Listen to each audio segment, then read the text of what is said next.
Organisé par la compagnie chinoise StarTime, le 6e séminaire sur le développement de la télévision numérique en Afrique se déroule ces jours-ci à Beijing. Plusieurs centaines d'experts du milieu de la télévision y discutent notamment de plusieurs aspects de l'avenir de la télé sur le continent africain, dont la numérisation. Les détails dans ce reportage. Le 6e séminaire du développement de la télévision numérique en Afrique a attiré plus de 300 représentants de 39 pays africains. Cette année, le séminaire se concentre sur la transition vers la télévision numérique. En 2006, l'ensemble des pays africains se sont engagés à éteindre leurs émetteurs analogiques et à accomplir leur transition vers la télévision numérique terrestre le 17 juin 2015. Mais en réalité, sur 54 pays africains, seuls la Tanzanie et Maurice ont terminé la transition avant cette date.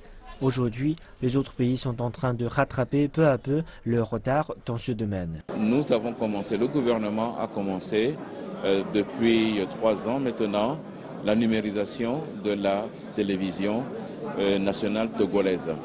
Mais cela ne suffit pas. Et nous sommes en train de revoir les textes législatifs et réglementaires pour pouvoir donner un cadre d'épanouissement à cette télévision. Le processus est en cours et ce n'est pas encore terminé. Donc, ce qui veut dire que mon pays est déjà sur la liste. Il faut le reconnaître qu'il y a déjà 5 qui ont eu à terminer le processus, 5 pays africains qui ont déjà eu à terminer le processus.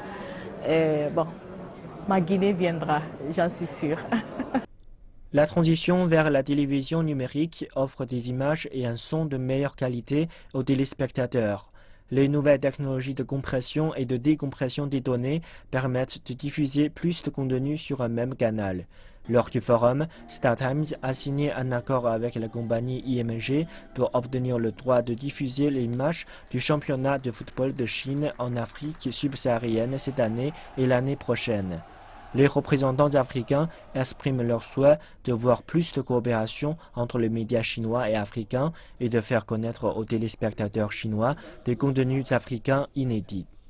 Nous espérons que les productions, le peu de productions que nous avons au Togo, d'un point de vue télévisuel ou bien radiophonique, et nous espérons que la CCTV et la CRI vont pouvoir permettre de le diffuser pour que le peuple chinois puisse découvrir